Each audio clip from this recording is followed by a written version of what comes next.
দুই দিনের সফরে দুপুরে ভারত যাচ্ছেন প্রধানমন্ত্রী শেখ হাসিনা। প্রতিরক্ষা অংশীদারিত্ব সহ আঞ্চলিক নিরাপত্তায় গুরুত্ব দেবে ঢাকা।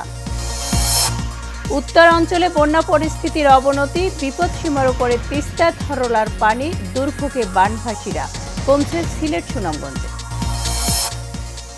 ঈদের ছুটি শেষে ঢাকায় ফিরছে কর্মজীবী মানুষ। ট্রেন, বাস, লঞ্চ ঘাটে শহরে ফেরা মানুষের বাড়তি চাপ।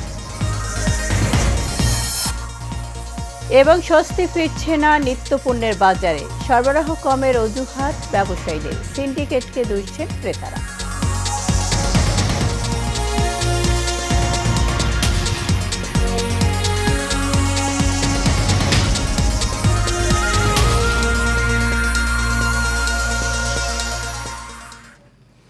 স্বাগত এশিয়ান দুপুরের সংবাদে আপনাদের সাথে আছি আমি শারমিন জাহান মেরি। শুনছিলেন বিআরবি কেবল ইন্ডাস্ট্রিজ লিমিটেড সংবাদ শিরোনাম। এবার যাব পুরো সংবাদে। ভারতের প্রধানমন্ত্রী নরেন্দ্র মোদীর আমন্ত্রণে 2 দিনের রাষ্ট্রীয় সফরে দুপুরে নয়াদিল্লি যাচ্ছেন প্রধানমন্ত্রী শেখ হাসিনা। প্রধানমন্ত্রী শেখ হাসিনা ও তার সফর সঙ্গীদের বহনকারী বাংলাদেশ বিমানের একটি ফ্লাইট দুপুর 2টায় হযরত শাহজালাল আন্তর্জাতিক বিমানবন্দর ত্যাগ করবে। 2 দিনের সফরে প্রতিরক্ষা অংশীদারিত্ব সহ বিভিন্ন ইস্যু গুরুত্ব পাবে এই সফরে। 22 জুন ঢাকার উদ্দেশ্যে নয়াদিল্লি ত্যাগ করবেন প্রধানমন্ত্রী শেখ হাসিনা। কুড়িগ্রামে বন্যা পরিস্থিতির অবনতি হয়েছে। তিস্তা ধরলা নদীর পানি বিপদসীমার উপর দিয়ে প্রবাহিত হচ্ছে। অন্যান্য নদ নদীর পানি বৃদ্ধি অব্যাহত রয়েছে। পানি উন্নয়ন বোর্ড জানায়, সকাল 6টায় তিস্তা নদীর পানি কাউনিয়া পয়েন্টে বিপদসীমার 50 সেন্টিমিটার উপর দিয়ে ও ধরলা নদীর পানি তালুক শিমুলবাড়ি পয়েন্টে বিপদসীমার 15 সেন্টিমিটার উপর দিয়ে প্রবাহিত হচ্ছে।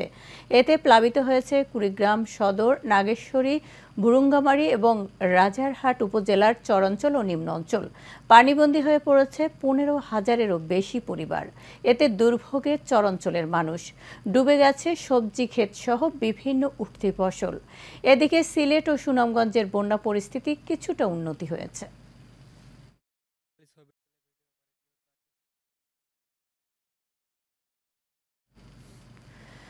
ঈদের ছুটি শেষে ঢাকা ফিরেছে কর্মজীবীরা। রেল, বাস ও লঞ্চ ঘাটে চাপ বেড়েছে শহরে ফেরা মানুষের। তবে ছুটিতে যাওয়ার সময় ভোগান্তি থাকলেও স্বস্তিতে ঢাকায় ফেরায় খুশি যাত্রীরা। এইচ মিতু রিপোর্টে বিস্তারিত। জীবিকার কাছে হার মেনেছে আবেগ, ভালোবাসা।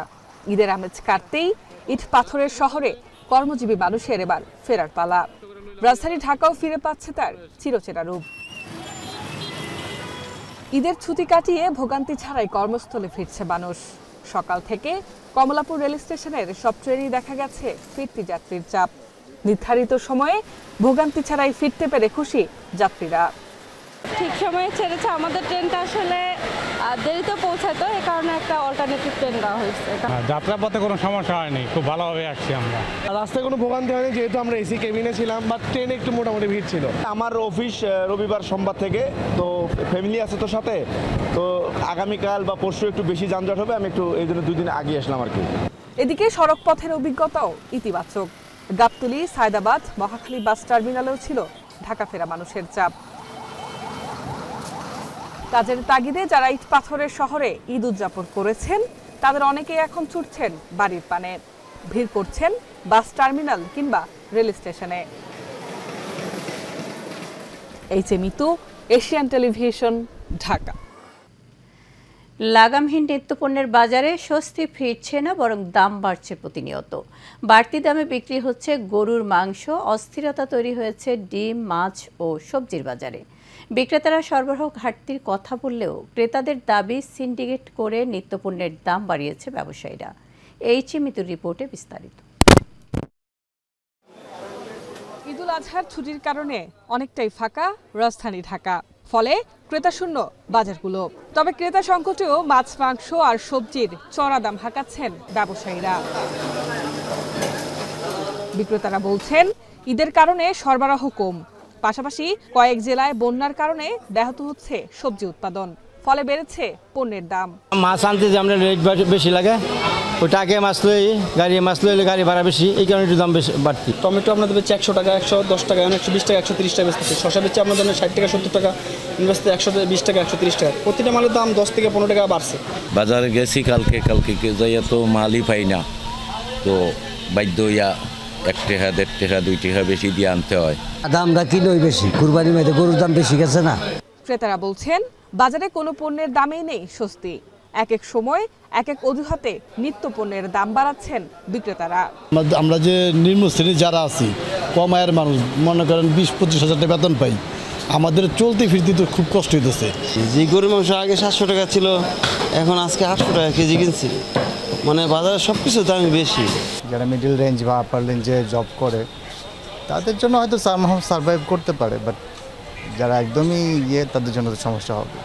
লাগামহীন নিত্যপণ্যের বাজারে স্বস্তি ফেরাতে অসাধু ব্যবসায়ীদের বিরুদ্ধে ব্যবস্থা নেওয়ার পাশাপাশি মনিটরিংয়ের দাবি ক্রেতাদের।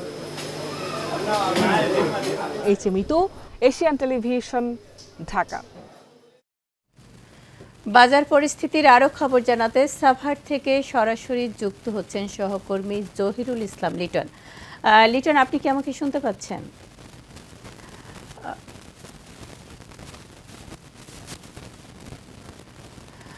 দর্শক, কারিগরি ত্রুটির জন্য সংযোগটি বিচ্ছিন্ন হয়ে গেছে।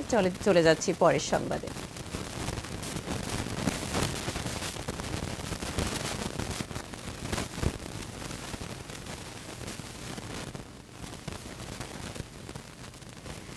এদেশের যত অর্জন সব আওয়ামী লীগের হাত ধরেই বলে মন্তব্য করেছেন বঙ্গবন্ধু সৈনিক লীগের সভাপতি, এশিয়ান গ্রুপ ও এশিয়ান টেলিভিশনের চেয়ারম্যান আলহাজ হারুনুর রশিদ সিআইপি।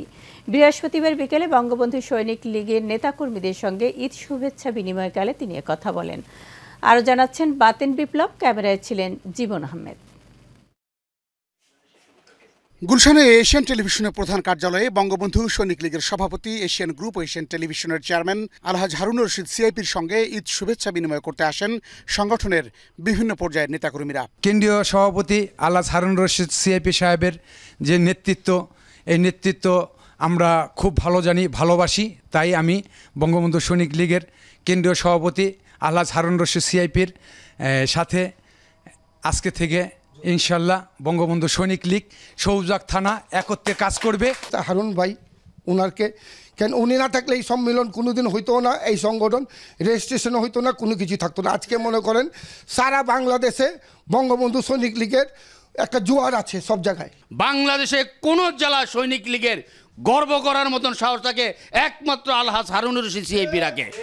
আজকে সারা বাংলাদেশে যেভাবে দুর্বার গতিতে এই বঙ্গবন্ধু সৈনিক লীগ এগিয়ে চলছে, সেইভাবে মহানগর দক্ষিণের বিভিন্ন ওয়ার্ড থানার কমিটির মাধ্যমে এই যে নবগঠিত মহানগর সভাপতি এবং সাধারণ সম্পাদকের নেতৃত্বে যেভাবে ইনশাল্লাহ প্রতিটা এলাকায় প্রতিটা ইউনিট পর্যন্ত কমিটিগুলো গঠিত হচ্ছে, বঙ্গবন্ধু সৈনিক লীগের যিনি কর্ণধার হারুনুর রশিদ সিআইপি, তার নেতৃত্বেই হয়েছে। শুভেচ্ছা বিনিময় শেষে বঙ্গবন্ধু সৈনিক লীগের সভাপতি বীর মুক্তিযোদ্ধা আলহাজ হারুনুর রশিদ সিআইপি বলেন, প্রধানমন্ত্রীর বলিষ্ঠ নেতৃত্বে বাংলাদেশ এগিয়ে চলছে। এদেশের যত অর্জন সব আওয়ামী লীগের হাত ধরে বলেও জানান তিনি। আল্লাহ যদি বাঁচায়, আপনাদের পাশে আমি কাজ করার জন্য এগিয়ে যাব। আমার জাতির পিতা শেখ মুজিবুর রহমান 3.5 বছরের দেশকে যেভাবে এগিয়ে গেছে, তার নামে সংগঠন, আমার মাননীয় প্রধানমন্ত্রী জননেত্রী শেখ হাসিনা তার যে 15 বছরে যে সমস্ত কাজ করে গেছে, সেই কাজের আজকে দেখেন ফল ভোগ করতেছে। যারা কাজ করছে, কাজ করার পরে আজকে উত্তরা থেকে 20 মিনিটের মতিঝিল। আগামী 5টি বছর কাজ করলে পরে দেখতে পারবেন এই দেশ কোন জায়গায় যায়। এবং 2041 সাল মাননীয় প্রধানমন্ত্রী বলছে, আমি মনে করি 2041 সাল না, এই 2029 ভিতরে হবে অনেক খেলা, অনেক কিছু দেখার। আওয়ামী লীগের প্রতিষ্ঠা বার্ষিকী সফল করতে বিভিন্ন দিক নির্দেশনা দেন বঙ্গবন্ধু সৈনিক লীগের সভাপতি। সবুজবাগ, বনশাল, সূত্রাপুর কামরাঙ্গীরচর সবে মিলে আজকে মিলন মেলা বসাইছে। এই মিলন মেলা আমি খুব সকলকে আন্তরিকভাবে অভিনন্দন জানাচ্ছি যে তাদের ভুল তারা বুঝতে পারছে। ইনশাল্লাহ তারা এখানে সত্যের পথে আছে। এ সময় বঙ্গবন্ধু সৈনিক লীগের সভাপতিকে ঈদের শুভেচ্ছা জানিয়ে সংগঠনের জন্য নিজেদের উজাড় করে দেওয়ার প্রত্যয় ব্যক্ত করেন সবুজবাগ থানা বঙ্গবন্ধু সৈনিক লীগের সভাপতি মোহাম্মদ কামাল হোসেন সাগর, সাধারণ সম্পাদক সালাউদ্দিন বুলবুল, সহসভাপতি হাবিব রহমান খান দুলাল, সাংগঠনিক সম্পাদক জয়মঙ্গল মণ্ডল, ৭৩ নং ওয়ার্ড বঙ্গবন্ধু সৈনিক লীগের নবনির্বাচিত সভাপতি সাদ্দাম হোসেন মুকুল, সাধারণ সম্পাদক আরমান হোসেন, বংশাল থানা বঙ্গবন্ধু সৈনিক লীগের সভাপতি মোহাম্মদ নূর হোসেন, সাধারণ সম্পাদক মনিরুল ইসলাম মহি, কামরাঙ্গীরচর থানা বঙ্গবন্ধু সৈনিক লীগের সভাপতি হাজী মোহাম্মদ নূর হোসেন, সিনিয়র সহসভাপতি মোহাম্মদ স্বপ্ন, সূত্রাপুর থানা বঙ্গবন্ধু সৈনিক লীগের সভাপতি মোহাম্মদ বাবর আলী ও সাধারণ সম্পাদক শফিকুর রহমান মিঠু। এ সময় আরও উপস্থিত ছিলেন বঙ্গবন্ধু সৈনিক লীগের কেন্দ্রীয় সাংগঠনিক সম্পাদক মনির হোসেন স্বপন ও মোহাম্মদ সোহেল রানা, ঢাকা মহানগর দক্ষিণের সভাপতি মঞ্জুর ইসলাম সহ বিভিন্ন পর্যায়ের নেতাকর্মীরা। খোদা হাফেজ, জয় বাংলা, জয় বঙ্গবন্ধু। ফাতেম বিপ্লব, এশিয়ান টেলিভিশন, ঢাকা। আবারও বাজার পরিস্থিতির খবর। বাজার পরিস্থিতির আরও খবর জানাতে সাভার থেকে সরাসরি যুক্ত হচ্ছেন সহকর্মী জহিরুল ইসলাম খান লিটন। লিটন, ছুটির দিনে বাজারে নিত্যপণ্যের দাম কেমন দেখছেন? মেরি, আপনি জানেন যে সময়ের সাথে তাল মিলিয়ে কিন্তু পবিত্র কোরবানি এসেছিল এবং কোরবানি চলে গিয়েছে। কিন্তু কোরবানি আসলে এবং চলে গেলে সময়ের সব কিছু বদলালেও কিন্তু বদলায়নি বাজারের চিত্র। আমরা দেখেছি নিত্য প্রয়োজনীয় যে দ্রব্য রয়েছে বাজারে ঈদের আগেও যে অবস্থায় ছিল এখনও কিন্তু সেই অবস্থায় রয়েছে। প্রতিনিয়ত বাজার পরিস্থিতি কিন্তু অস্থিরই হচ্ছে। আজকে যদি আমরা বলি যে আজকে বাজার দরে কিন্তু এসে দেখেছি যে মাছ মাংস থেকে শুরু করে সব কিছুর দামই কিন্তু বাড়তি রয়েছে। যদিও বাজারে ঈদ পরবর্তীতে এসে বাজারে ক্রেতাদের সমাগম একটু কম রয়েছে এবং ক্রেতাদের সমাগম কম থাকলেও কিন্তু দ্রব্যমূল্যের দামের কিন্তু কোনো কমতি নেই। আজকে কিন্তু মুরগি কিন্তু সোনালী মুরগি আজকে বিক্রি হচ্ছে 320 টাকা কেজি ধরে, যেটা কিন্তু ঈদের আগেও 280 থেকে 90 টাকায় বিক্রি হয়েছিল। সবচেয়ে বেশি বেড়েছে কিন্তু কাঁচামরিচের দাম। আজকে কিন্তু কাঁচামরিচ বিক্রি হচ্ছে 300 টাকা কেজি ধরে এবং পেঁয়াজ বিক্রি হচ্ছে 110 টাকা কেজি ধরে। বেড়েছে আলুর দামও। আলুর দাম কিন্তু যে আলু ঈদের আগেও 55 টাকা ছিল সেই আলু কিন্তু আজকে 60 টাকা কেজি ধরে বিক্রি হচ্ছে। এর মধ্যে একটু স্বস্তির নিঃশ্বাস রয়েছে সেখানে হলে ডিমের দাম 5 টাকা হালিতে কমেছে। ঈদের আগে যে ডিম আমরা দেখেছি যে 55 টাকা হালি দরে বিক্রি হয়েছিল সেই ডিমটি কিন্তু আজকে 50 টাকা হালিতে বিক্রি হচ্ছে। বেড়েছে টমেটোর দামও এবং শসার দামও। টমেটো কিন্তু আজকে বিক্রি হচ্ছে 140 টাকা, টমেটো বিক্রি হচ্ছে 160 টাকা কেজি দরে বিক্রি হচ্ছে। এভাবেই কিন্তু প্রতিনিয়ত যে সবজির বাজার রয়েছে সেই বাজারগুলো কিন্তু অস্থির রয়েছে। তাই এই বিষয়টি নিয়ে আমরা ক্রেতাদের সাথে কথা বললে তারা কিন্তু বিভিন্ন অজুহাতগুলোর কথাই বলছেন যে ব্যবসায়ী যারা রয়েছেন তারা বিভিন্ন অজুহাতেই কিন্তু এই নিত্য প্রয়োজনীয় দ্রব্যের দাম বাড়াচ্ছে বলে কিন্তু ক্রেতারা আমাদের জানিয়েছেন। এবং পাশাপাশি আমরা বিক্রেতাদের সাথে কথা বলেছি যে কেন এই সবজি এবং নিত্য প্রয়োজনীয় দ্রব্যের দাম বলছে। তারা কিন্তু বলছে যে ঈদ পরবর্তীতে এসে যে পরিবহনের সংকটের কথা বলছেন, পাশাপাশি যে শ্রমিক সংকটের কথাও তারা বলছেন। এই অজুহাতেই কিন্তু তারা দ্রব্যের দাম বাড়িয়ে দিয়েছেন বলে আমাদের জানিয়েছেন। তা মেরি, এই ছিল আমার কাছে ঈদ পরবর্তী সাভারের কাঁচা বাজার থেকে সর্বশেষ তথ্য। মেরি।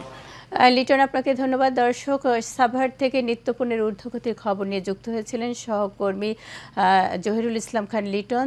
এবার চলে যাচ্ছি সারা বাংলার খবরে। ঢাকার নবাবগঞ্জে আন্তঃজেলার ডাকাত চক্রের 5 সদস্যকে গ্রেপ্তার করেছে পুলিশ। এক সংবাদ সম্মেলনে এ তথ্য জানান সিনিয়র সহকারী পুলিশ সুপার মোহাম্মদ আশরাফুল আলম। এর আগে গত 4 মে রাতে নবাবগঞ্জের নয়নশ্রী ইউনিয়নের চার্লস জনির বাড়িতে ডাকাতির ঘটনা ঘটে। পরে ভুক্তভোগীর মামলার ভিত্তিতে নবাবগঞ্জ থানা পুলিশ অভিযান চালিয়ে 5 ডাকাতকে গ্রেপ্তার করে। এ সময় দেশীয় অস্ত্র উদ্ধার করা হয়। গাইবান্ধায় সড়ক দুর্ঘটনা রোধে অবৈধ নসিমন করিমন থ্রি হুইলার, ফিটনেসবিহীন মোটরযান, লাইসেন্সবিহীন মোটরসাইকেল সহ সড়কে ওভার স্পিড নিয়ন্ত্রণে মোবাইল কোর্ট পরিচালনা করেছে বিআরটিএ। সকাল 10টা থেকে শুরু হয়ে দুপুর 2টা পর্যন্ত বিভিন্ন পয়েন্টে চেকপোস্ট বসিয়ে এ অভিযান পরিচালনা করে স্থানীয় প্রশাসন। এ সময় গাইবান্ধা বিআরটিএ সার্কেল অফিসের সহকারী পরিচালক রবিউল ইসলাম ছাড়াও জেলা পুলিশের কর্মকর্তারা উপস্থিত ছিলেন।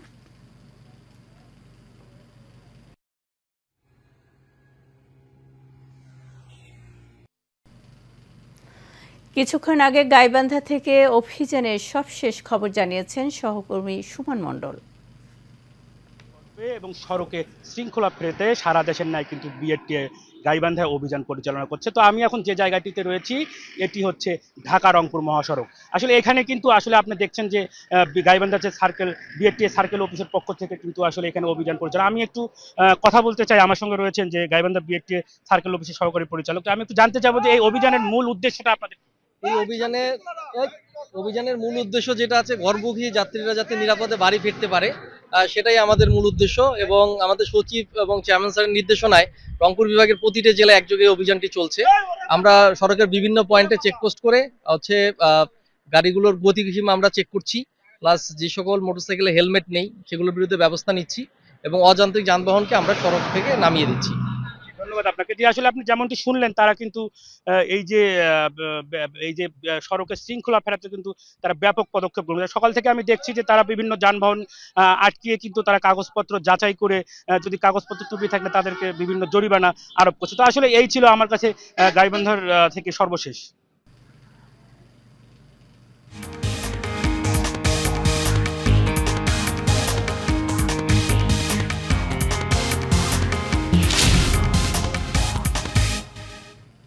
এবার আন্তর্জাতিক সংবাদ। ফিলিস্তিনের অবরুদ্ধ গাজা ইসরায়েলি হামলায় আরও ৩৫ ফিলিস্তিনি নিহত হয়েছেন। এতে নিহতের সংখ্যা ছাড়িয়েছে ৩৭,৪০০।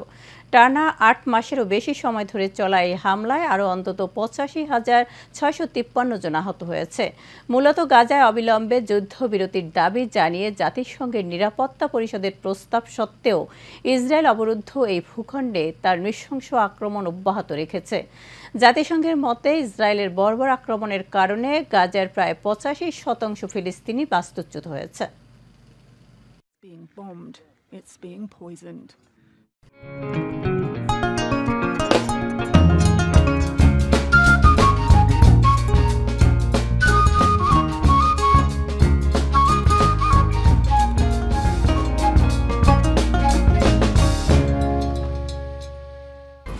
HM Expert B500 CWR স্বাধীনতার সুবর্ণ জয়ন্তীতে নতুন বাংলাদেশ গড়ার প্রত্যয়।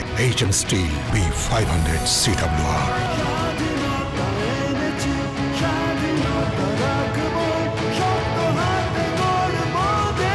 HM Steel।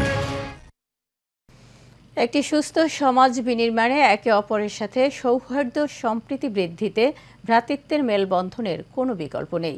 চট্টগ্রামের উত্তর কাট্টলিতে ঈদ পুনর্মিলনী উদযাপন অনুষ্ঠানে আওয়ামী লীগের নেতৃবৃন্দের সাথে ঈদের শুভেচ্ছা বিনিময়কালে একথা বলেন সাবেক প্যানেল মেয়র ও কাউন্সিলর ডক্টর নিসার উদ্দিন আহমেদ। এ সময় আরও বক্তব্য রাখেন মহিলা আওয়ামী লীগের আহ্বায়ক জান্নাতুল নাইম চৌধুরী।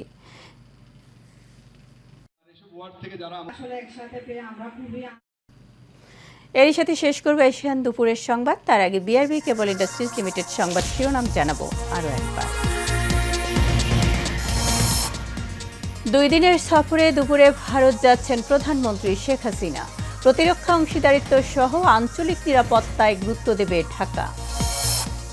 উত্তরাঞ্চলে বন্যা পরিস্থিতির অবনতি, বিপদসীমার উপরে তিস্তা ধরলার পানি, দুর্ভোগে বানভাসীরা, কমছে সিলেট সুনামগঞ্জে। ঈদের ছুটি শেষে ঢাকায় ফিরছে কর্মজীবী মানুষ। ট্রেন, বাস, লঞ্চ ঘাটে শহরে ফেরা মানুষের বাড়তি চাপ। এবং স্বস্তি ফিরছে না নিত্যপণ্যের বাজারে। সরবরাহ কমের অজুহাত ব্যবসায়ীদের, সিন্ডিকেটকে দুষছেন ক্রেতারা। এই ছিল আমাদের এখনকার মতো সংবাদ আয়োজনে। আমাদের পরবর্তী আয়োজন দেখার আমন্ত্রণ জানিয়ে শেষ করছি। এতক্ষণ আমাদের সাথে থাকার জন্য ধন্যবাদ।